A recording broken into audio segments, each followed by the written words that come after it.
Hello, can you hear us? Hope so, because, yeah. Okay, so thank you for joining us on our live stream today. We'll be talking about some of the things that make Giving Tuesday special to us and people around us. So let's start off with introductions. I'm Annie. I'm part of the marketing and philanthropy team. Crystal, I'm part of volunteer transportation services. I'm Larry. I'm with the State Health Insurance Benefits Advisor, Sheba. I'm Chris. I'm with the accounting department. And I'm Brittany Blue, and I'm with the marketing and philanthropy departments. All right. So, how did you guys find out about Giving Tuesday?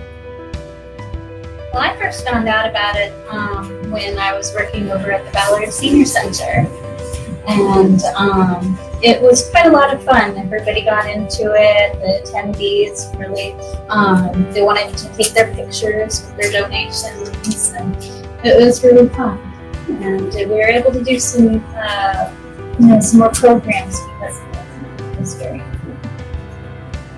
I learned about Giving Tuesday not too long ago, honestly, because it's actually not a very well-known thing. It only started in 2012, I believe.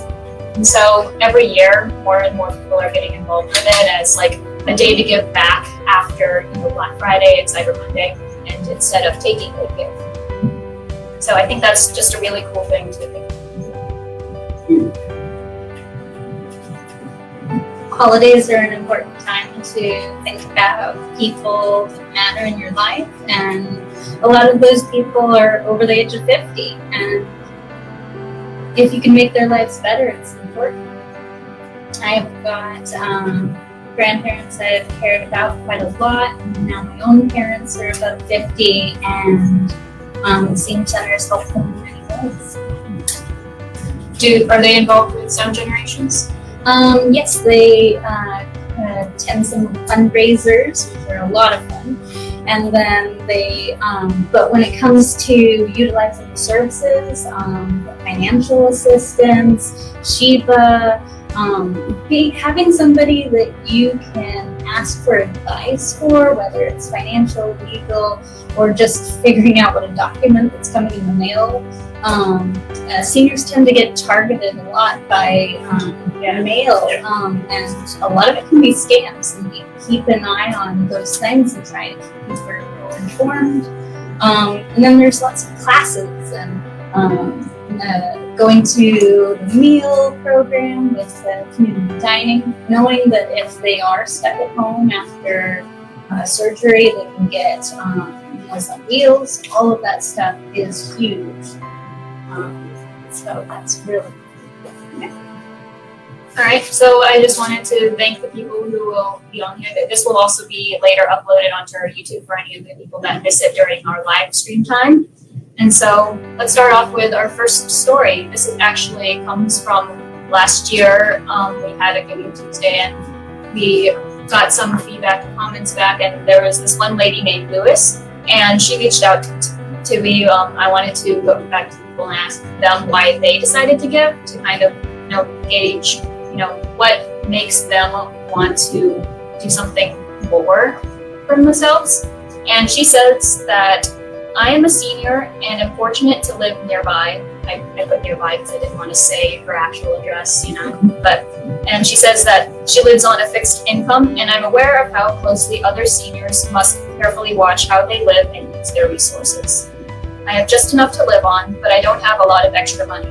When I do have something to spare, I like to help others in the areas of housing and food. So I pick feeding programs, housing programs, and other nonprofits such as Sound Generations to share what I can when I can. Thanks for all you do, Lewis.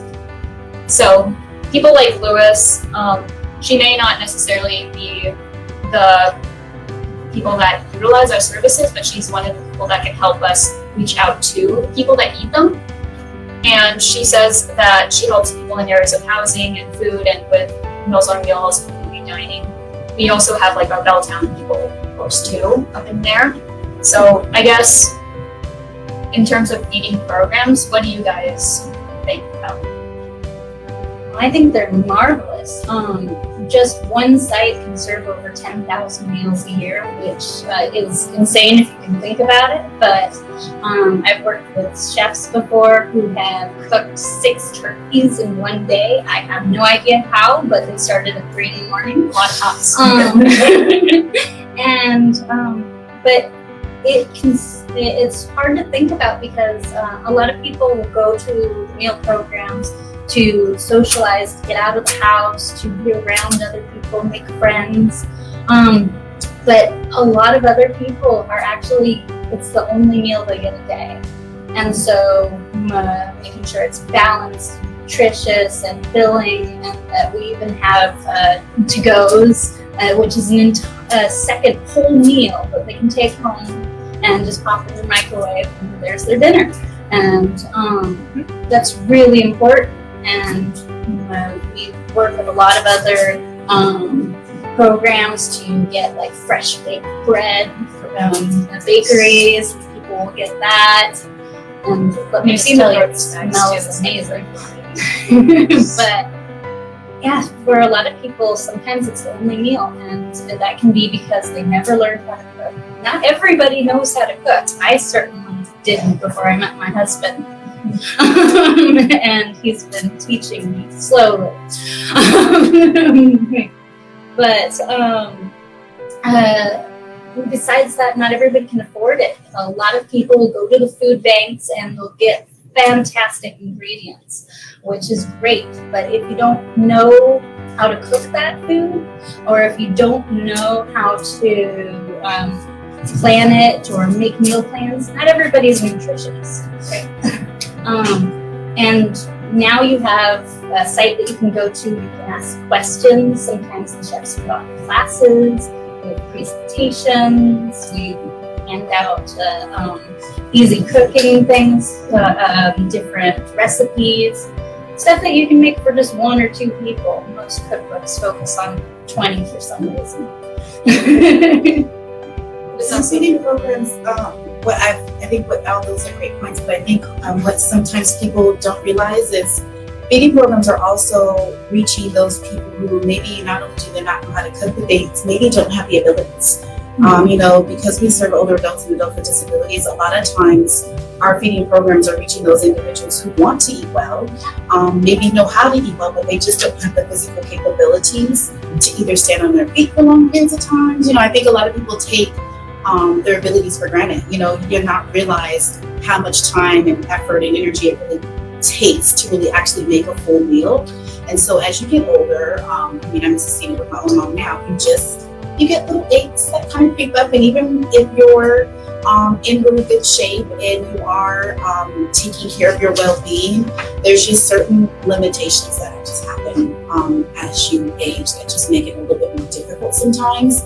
And so our feeding programs are basically saying it's not so much that maybe I can't make it, it's not maybe I have the ingredients, but sometimes it's just helpful to have someone else make sure that you are not only getting a well-balanced meal, but you're not overexerting yourself in order to have access to some of the same things that we as sometimes more able-bodied individuals take for granted. And I think the other thing that I really love is when you bring people together around food, you open up the doors to so many other activities.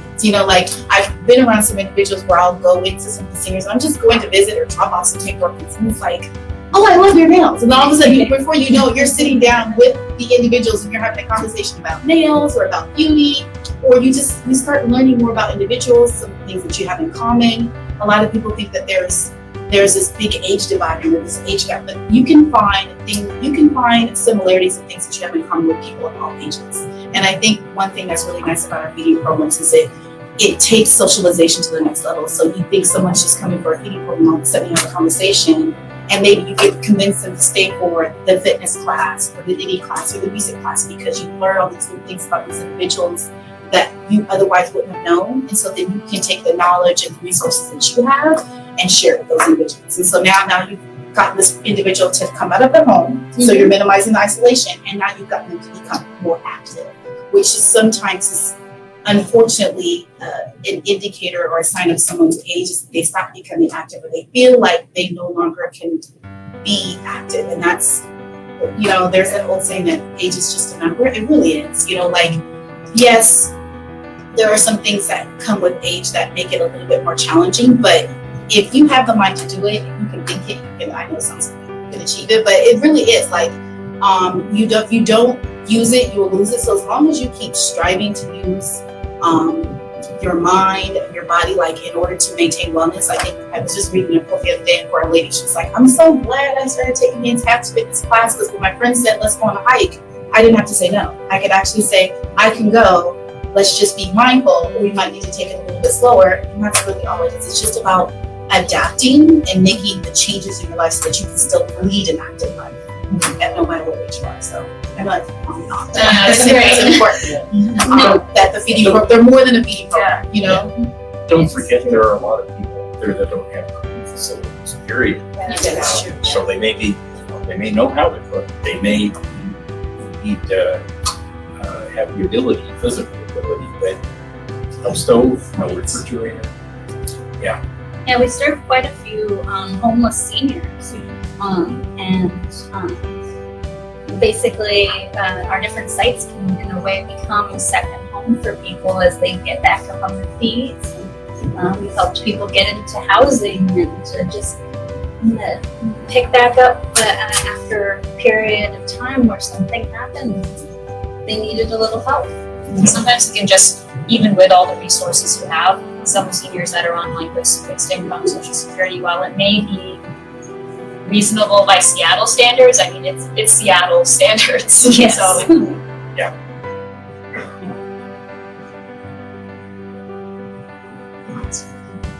we have to ensure that people, whenever they're in those situations, it's not like there's floods and hordes coming, because most of the time they don't want to seek it out, just because they want to feel like they're independent and feel like they don't, it's like the pride thing for people. They don't want to be like a burden to their family, they don't want to be a burden to their neighbors. And just like, if you're a person who can't do these things, like for example drive to the doctor's appointment, you don't want to have to always ask your neighbors to drive you if your family lives far away or something. And so that's sometimes where we step in.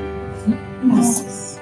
We've got services for caregivers, because it was a surprise to me when I first started working at Sound Generations that there are so many people in their 60s and 70s looking after their own parents. Yeah. And sometimes at the same time as looking after their grandkids. And let me tell you, a 3-year-old is very exhausting. It doesn't matter what age. And so providing any services or a place to go where you can get away and hang out with your friends, learn something new, meet somebody new. We've actually had a number of romances spark at our sites, and several gotten married. That's quite beautiful. Giving people a sense of purpose at every age. I mean, that's really what it's about, whether it's through a feeding program, whether it's through our caregiver services, whether it's through our volunteer services. I can count, I don't have enough hands to count how many different senior centers I walk into, and you see peer-to-peer collaboration. You see other seniors serving seniors. You'll see older adults who are saying, I want to work in the kitchen because I used to be a veteran, or I used to be a nurse, and I still have a skill set, which I think is a huge misconception amongst our society, especially for Western culture, that after a certain age, you no longer have purpose or value, and you no longer have anything to contribute to society. But that is so not true. I mean, you can walk into any senior center and see a number of older adults who are not only socializing and collaborating, but they are leading, they're teaching, they're showing, they're volunteering, they're giving the extra lending hand. I think it's the West Seattle Senior Center that does like the senior companion program, and you'd be surprised at how many older adults say, I still have things that I want to share with other people. And I feel like I can motivate and encourage my peer group. And if that's what I can do, then that's what I will do. And I think it's very inspirational. And I think it's just mindful for us to understand that we are all going to age. It's inevitable. The aging process is inevitable. I mean, we're all sitting here right now, we're aging by the second, so I think right.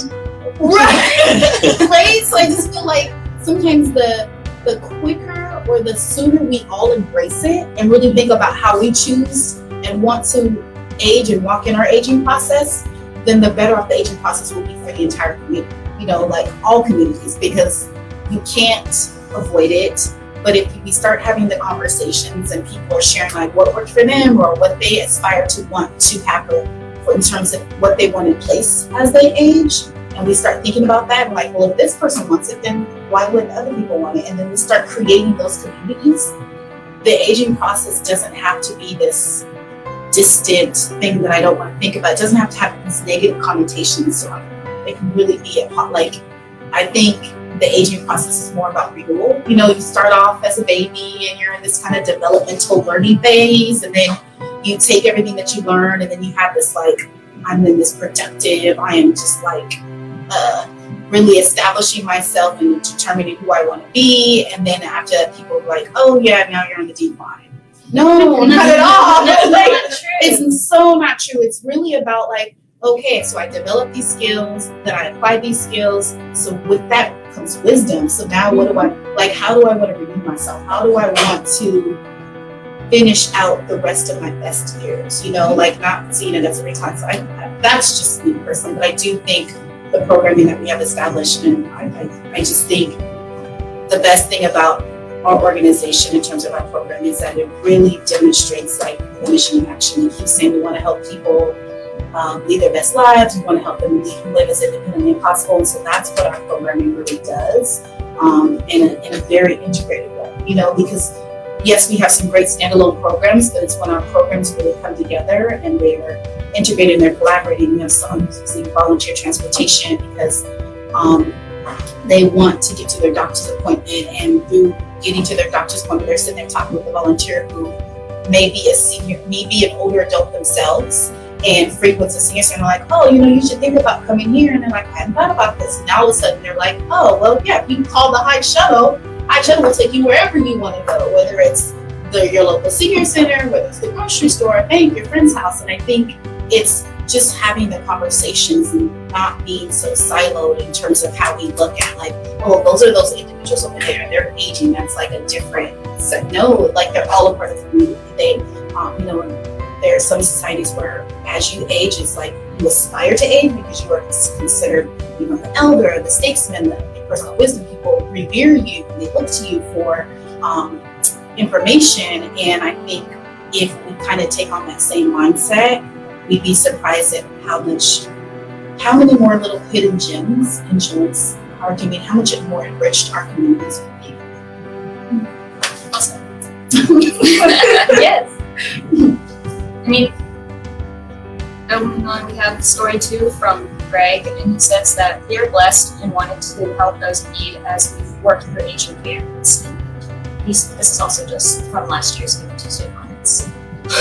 So working through aging parents, we were talking about caregivers and what it means that, because I recall during our volunteer transportation video, whenever we were making that with Social 27, the Shirley, whenever I was on the phone with her, she was talking about how she has her son and he lives close by, but even though he lives close by, it's not like you can always tend to her. He has to go to work too, and he has a wife, and he has kids, and all those other needs, and so it can be difficult to work that through. But it's the people that have the time and people that feel like they want to do something after their retirement, perhaps maybe they want to get more involved in the community. And so people that do that also comes into our volunteer transportation. And in general, so one of the persons last year who donated was also one of our volunteer drivers, and they said that I'm a volunteer driver for Sound Generations, and without this organization, the Seattle area would be deprived of much needed services for the elderly. And Crystal, you work with volunteer transportation, right? I do. I've been working since July, and one of the things that I've really come to understand and realize is how beneficial it is for people.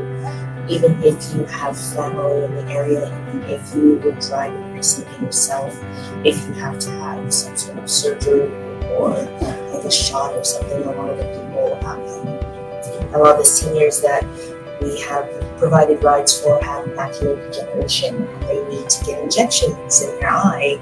You can't drive after that kind of situation. Some people have had biopsies, ultrasounds, colonoscopies, where you can't drive after because you've been sedated. And so our program has been like a godsend for a lot of people. You know, they don't have to worry about bothering anyone if they want to. We are donation based. We suggest a $10 round trip donation amount. But you can give any amount you like, zero, it doesn't affect service. And so they don't feel like they're, you know, being a burden on the system or anything. And they're still getting their needs met and meeting the requirements for the medical purposes. And so it's actually really good. Are there any specific client stories that can stand out to you, or it's like, oh, why didn't you want this? I think the one that would really stand out for me would be a lot of the people who are immigrants to this country. So they have difficulty with English, it's not their first language. A lot of their kids will be our contacts or next door neighbor, and we're ensuring that even though they're having that language barrier communication, we're still getting them where they need to go, taking care of what they need to take care of. They're still being treated as senior citizens and, you know, as equals with other senior citizens. They don't have to feel so overwhelmed by not having a complete grasp of the native tongue. Really does that.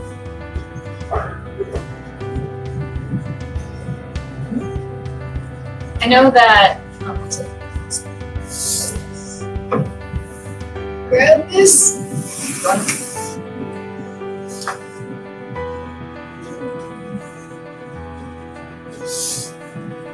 Oh, is everything on here? Yes. You take one down, pass it around, give it to Brittany, who's way over there.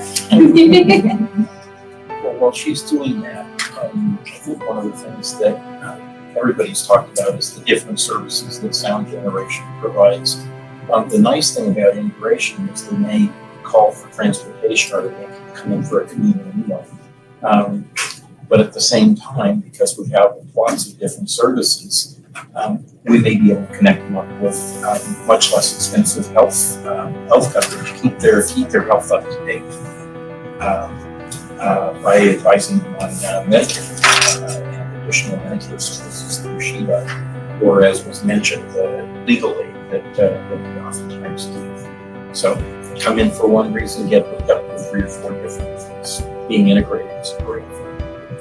Shiva works with Medicare, right? Shiva works with Medicare, yeah. Medicare itself, and of course advising people on what kind of insurance to get us add to Medicare. So I love the referral system that we have. So somebody calls in and it's for volunteer transportation. We deal with seniors who are 60 years of age or older, live in King County, have difficulty getting to and from medical appointments, but they're still able to get into and out of the vehicle under their own power.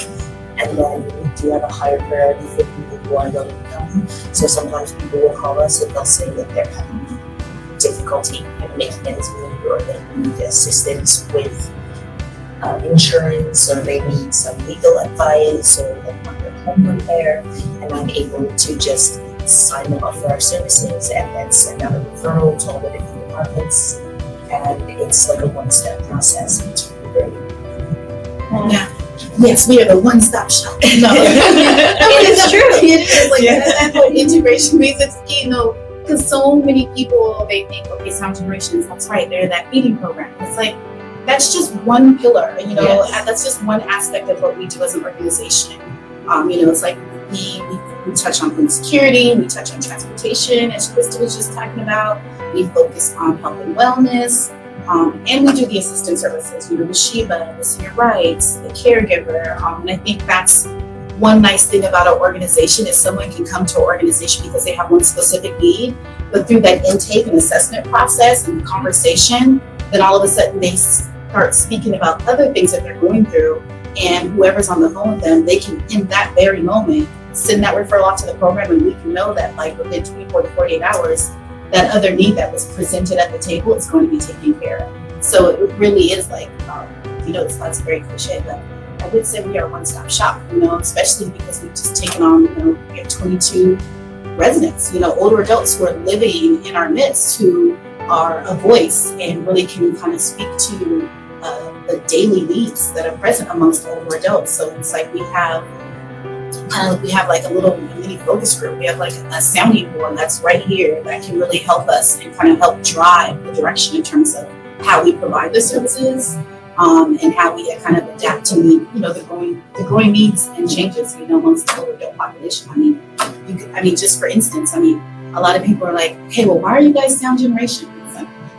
I'm sorry, I wouldn't be a good marketing or philanthropy person if I didn't touch on this real quick. But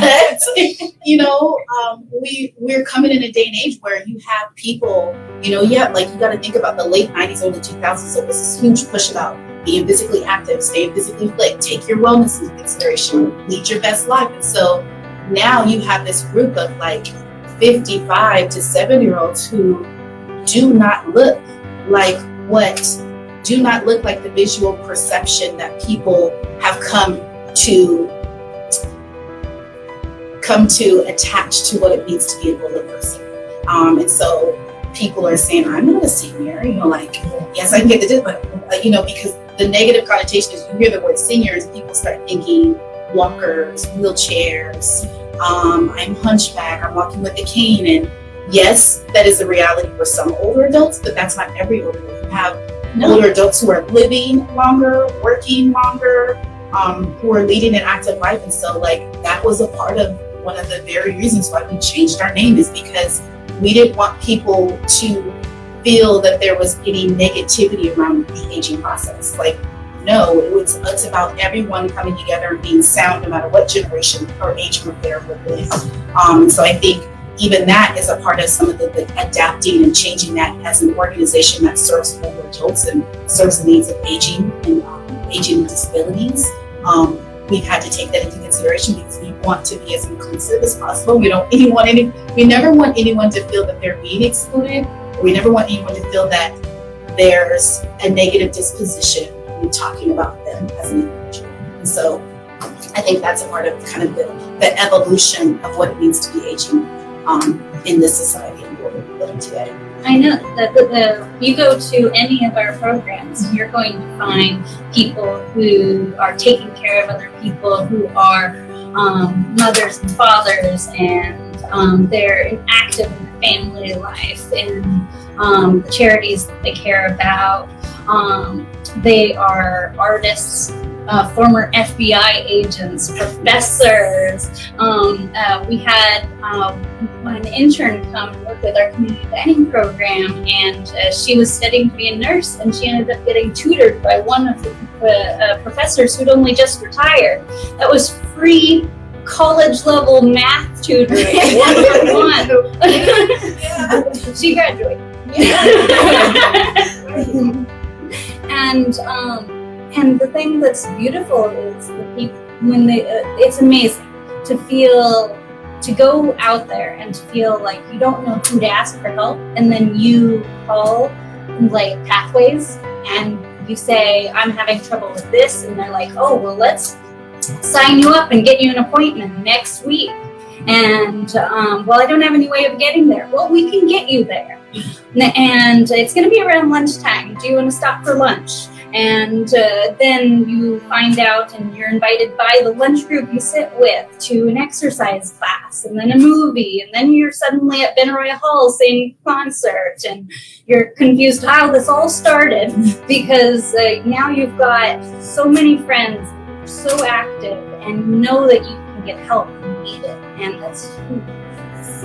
it's full spectrum, from the most physically active, able-bodied older adults who not only want to participate in the class, but then all of a sudden they become a peer teacher. They become a master trainer themselves, all the way down to the end of the spectrum where you have an older adult who is facing macular degeneration and they're having challenges with being able to see, being able to drive, and to know that we can meet those needs too, and everything in between. And that's what makes our services so great, because we meet you where you're at, and you tell us where you want to go, and we help you get there. Whether it's to a physical place, or whether it's to a better well-being, to a better mental state of mind, you name it, we can help you achieve it. And if we don't, our Pathways program, they're phenomenal. If we can't provide the service or resources directly, we have, I want to say, a database of over 200 plus different resources where we can say we can send them referral out outside of our walls. If we have to, I know that they're going to get the same care and services that they need. So, as today is the International Day of Giving Tuesday, as is tradition, we have currently our Giving Tuesday thermometer set up there. There's also a link in the description as well, so you can see the progress live on your own computer, and we'll be announcing these results throughout the day as we go. I think we're already halfway to our goal, honestly. So let's see what it says. Yeah, so nice. We're currently almost at 4,000 raised today. We have our little thermometer on there, and there's all kinds of people doing it. Anyone from like $10 to $50 to like, I think there's a few $1,000s in here, which is like, if you no amount is too big and no amount is too small. Every dollar, if you think about it, just a donation of $5, that's providing one meal for one nutritious, well-balanced meal delivered to a homebound senior. And not just delivered, but delivered by someone who's friendly, delivered by someone who's going to take the time to have a conversation and to check on their whole well-being, to have that extra set of eyes. It's not just, a lot of people think when you think about deliveries, you get that knock on the door, they drop it off and they run. No, our Meals on Wheels drivers, they're not just knocking on the door, they're coming in and they're looking at the conditions in which those older adults are living in, and they're asking questions, and we're looking at their pain medication box to make sure that they're taking their medication, and they're saying, how's everything going? So I think people have to realize a little bit goes a long way. But if you do make, shout out to the person I just saw $1,000 go across that thermometer. You think about $1,000, that is 200 meals. Yeah, that's 200 meals for our Meals on Wheels program. So thank you, Barbara. Thank you, Barbara. But yeah, $10, as Crystal was saying, that's a ride for an older adult who cannot drive anymore to get to the doctor's appointment. Thank you, Janet. Thank you, Walter. Thank you, Walter. I will call you after this. Appreciate you. Anonymous. Yeah, but Loretta. it's one thing to say like, this is what we do, but we see this every day. For myself, like if I just think about how did I get into this work? A lot of people say like, I don't see you fitting here. But I'm like, oh, I love this work. Like I was someone who grew up, if it weren't for my grandmother, I probably wouldn't be the person I am today, because I did grow up in a home where my mom had to work. She had to travel. Sometimes she got time for business. So it was my grandmother who would come and take care of us. And she sewed into me to make me the person that I am. So later in her life, when she got to the point where she needed someone to sew into her life, because all of my mother's and my mother's siblings, like my aunts and uncles, they were all really active and thriving in their careers, and it's not that they couldn't make themselves available, but the needs and the provision that my grandmother required, they just didn't have all of the time to. So I was a college student. You take classes, you have the rest of your day to yourself, so it just made natural sense for me to take on the caretaker role. And through taking on that role, like not only did it allow me to kind of get the opportunity to reestablish a relationship with my grandmother on another level, but then I just started seeing she lived in, shout out to Shag. Shag has some fabulous assisted living facilities, and this was one of their senior communities where You had to be age 50 or over to live in there, to reside in the establishment. And getting to know her neighbors who at the time, they didn't have the granddaughter or the child who could come regularly check on them and say, hey, it's time to go get your nails trimmed, or hey, let's go get that haircut. So seeing the need just within her apartment dwelling is what really got me fascinated to like, okay, well, this is what my grandmother and just 5 or 6 of her neighbors need. What is the need of the greater community? And that's what really had me seeking out, okay, what are the services and programs that are available for older adults? Because I just think they're full of so much wit, wisdom, and just personality and vitality that I just didn't want to see them be pushed to a corner and shoved off and be made to feel like they no longer matter. They no longer have anything to contribute. So for me, just being able to see and experience hands-on and see the need and see the neighbors who are like, well, can you take me too? Or can I go with you guys next time? And I literally kind of became like the adopted granddaughter for several of her friends in that apartment. And that's what really kind of got me fascinated in this work, because I recognize that if it weren't for those individuals, then some of us wouldn't be who we are today. You know, like, because the people who come before us, they paved the way so that we can be who we want to be or do the things that we want to do. So for me, it was kind of a natural fit. Like, I want to make sure that those people who provided for me, that I provide. Yeah. It's like there's a comment on there, but I can't see it because it's clean. So I'm trying to find it on here. As you can see. Well, I'd like to do a shout out that you can come to the senior center in so many different ways. I would, and if not the senior center, meal sites, you can call the transportation program. There's just so many ways you can get involved. For my own self, it was after college. I graduated, and there was the economic downturn at the time, and so I was looking for a job. But being stir crazy, I asked my dad, where can I volunteer nearby? And he said, the senior center. And he'd been recommended to that by his doctor, who said, if you ever need a place that you feel comfortable and you want to be around other people, you should check it out. And that was huge for him. And the moment I stepped in that door, I said, I'm here to volunteer, and then later got a job.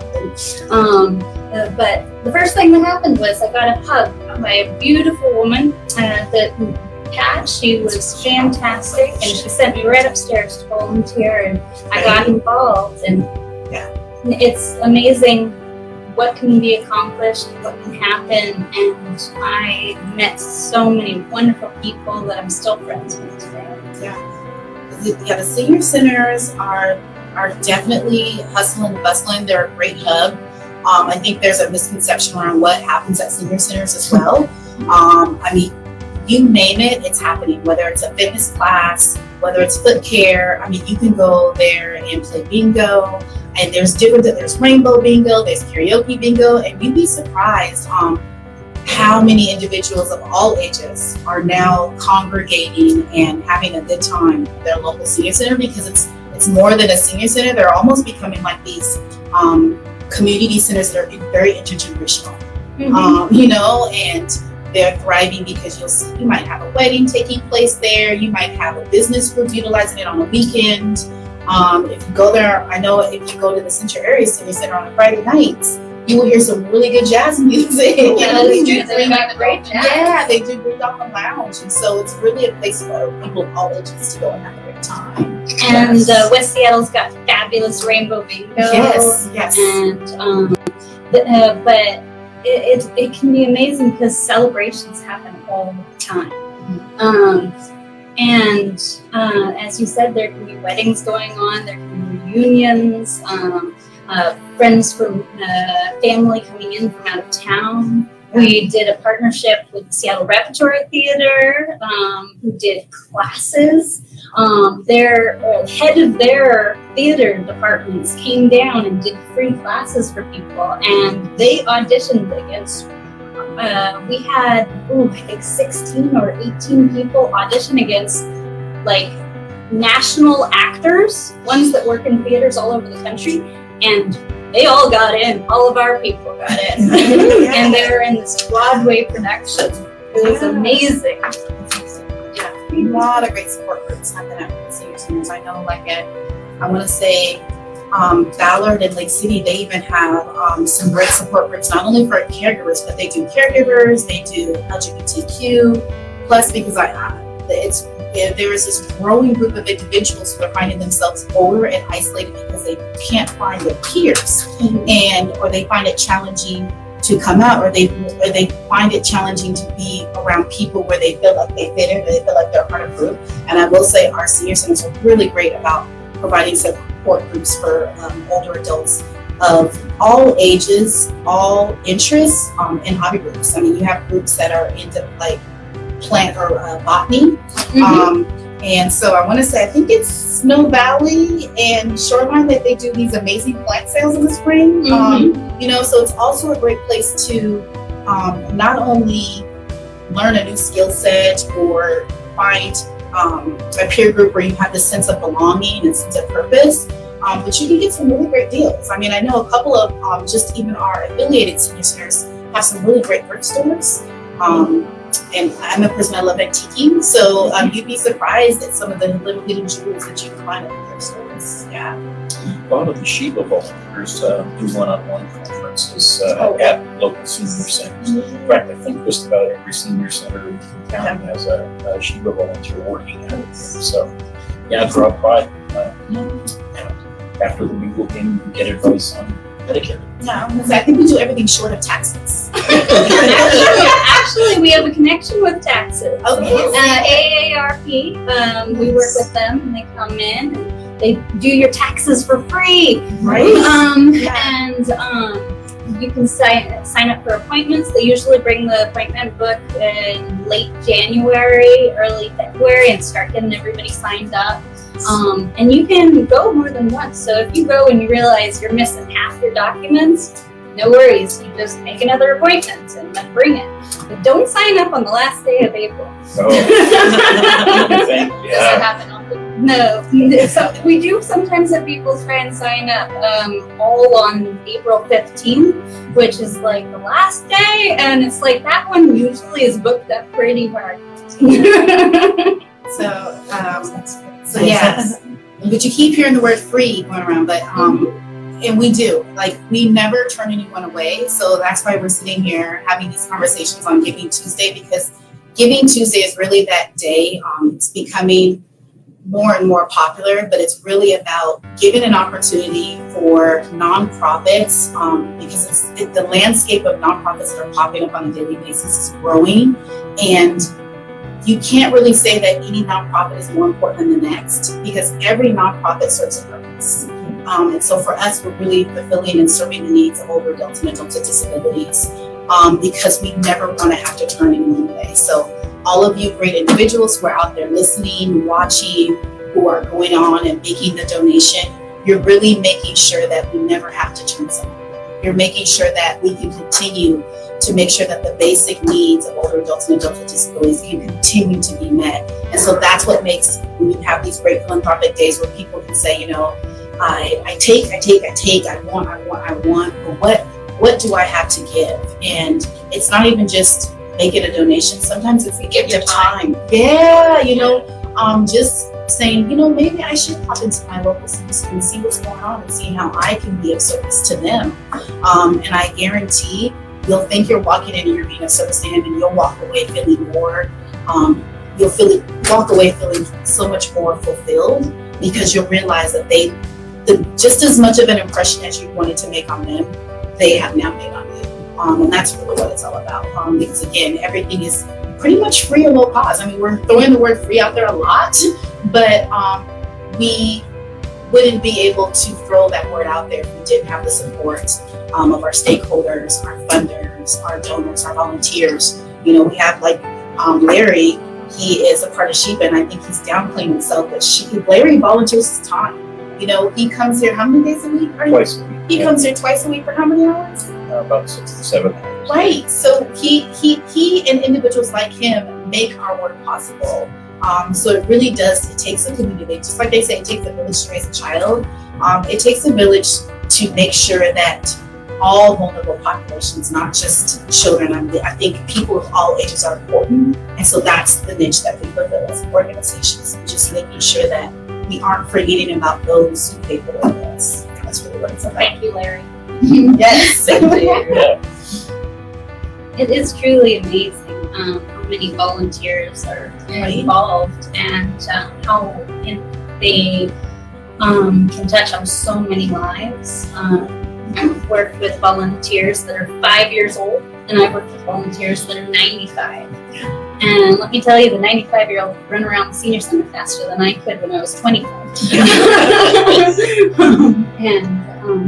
But like, we just work with so many ages because the aging process is for everyone. And we want everybody to enjoy their whole life, not just part of it, but all of it. And everybody has something to give, and it can be your time, it can be your smile, it can be your hug, it can be hopefully a little bit of funds for this fundraiser. And thank you to everybody who's donating right now. Yes. You are amazing. We passed the 4,000 mark. Woohoo! We just passed the 4,000 mark. Oh my God. Thank you all. Yay! Great, fabulous. And it's just so important. The world is a better place when people take care of each other and help each other out. And we're stronger together than we ever will be. Well, the other thing that's really important about supplementing volunteer labor is in an integrated group like this, professionals help the volunteers. I knew absolutely nothing about Medicare before I started volunteering. People from the Office of the Insurance Commissioner and people here in the building. We have regular training, which is put on by professional people. So we need the support. It's not free. Donations are really helping out supplementing that volunteer labor. But if you want to volunteer, come on down. You can definitely use the help in Sheba. We always have volunteer opportunities on our website. I think it's like under the Get Involved area. And so there's like, if you're not interested in things like Medicare, people can also volunteer for our volunteer transportation. People can volunteer for our SRA, I think too. People can volunteer for minor home repair and get out of their own communities and see how they can, be more hands-on fixing up whatever it is that an older adult may not be able to do themselves. Like you think, for example, changing a light bulb is something that's really easy, but if you're like fragile and you're trying to stand up on a chair and try to reach that light bulb, and what happens if you fall and break your hip, and like all of that for a light bulb, not worth it. So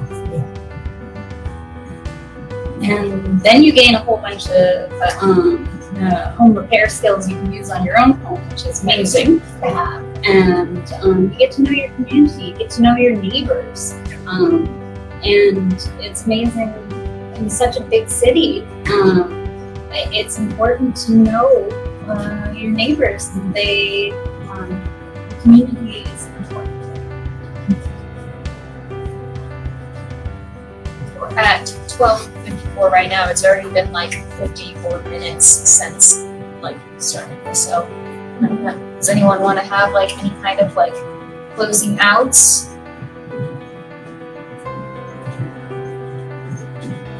Make sure that you check out our website, get involved, head to your local senior center. Get your parents, get your grandparents, get your siblings, aunts and uncles, get people involved when there are community outreach programs that are available for you, when there's it's not like a fundraiser, there's when you go to We have special events. like they call it auctions. They're not fairs. Oh, rummage sales. Outreach events. Yeah, I feel like I've lost words. It's like when they have like That's the- worse. yeah, just like the community, the fairs, I guess what they would be. And you can go and you can learn about all the different free services. Information fairs. Yes, information fairs, Health because fairs. health Yeah, health fairs, fairs. these are Oh, words that wellness. now I have. So, so when you have the health and the welfare fairs, then you go and you can actually meet the people that are working in these organizations, so they can tell you how you can get involved immediately. I think if I could sum it all up, Giving Tuesday is just one day. What I just don't want people to think is that it's only one day. I mean, every day we have new older adults who are calling us up and inquiring about how we can provide assistance to them and support so that they can age in place and live their best life possible. So what I would just encourage everyone to do is just think about how can I make a difference right in my community? What is it that I can get involved with and make a difference? Older adults is just one component. Again, like I said, whether it's programming, whether it's providing a skill set, I just want people to know that Sound Generations is always going to be here as long as we have the support of our community. Serving all of King County, a lot of times people who see on Facebook, as Larry shared earlier, we serve from as far south as Enumclaw to as far north as Woodinville, Bothell, to as far east as Carnation, Duval, to as far west as Vashon Island. So we serve a large geographical area. And, you know, as we live longer and work longer, that means we have more older adults, a larger population of older adults. And we want to make sure that as an organization, we can be there to meet the needs on a daily basis. So without the support of individuals like yourselves who are the other end of this camera, in production, we wouldn't be able to do what we do. It takes a talented team of, right now we have almost 200 employees who work together to make sure that the minor home repair, the transportation, the food security programs, and assistance services are operational. You know, a lot of times people are wanting to make sure that the money goes directly to the people in need. And as much as it does, it can't go to the people in need if we don't have people to do the work. And so each of these people you see sitting around this table are in some way directly impacted by the donations that you provide so that we can continue to do the great work, whether it's getting a particular message out, whether it's motivating and encouraging people to continue to donate more of their resources, whether it's making sure that an older adult is connected to that transportation driver for that ride, whether it's making sure that our books are correct with the county, or they're just making sure that there's a friendly face that's going to be there to greet them when they do call us up because they do need help navigating Medicare. You know, a lot of these services on the outside looking in, they can be very overwhelming to take advantage of. They never know where to start. So I just feel like Sound Generations is a place where we're not only going to meet you where you're at, but we're going to make sure that you're taken care of and that you have exactly what you need so that you can live a whole life, you know, live a whole life and live a well life. So aging well in place, that's what we do. For those that have made it this far, thank you for joining us, and we hope that the rest of the day goes well for you. And Share. Thank you. Thank you all. This was fun. It was Thank really you. fun.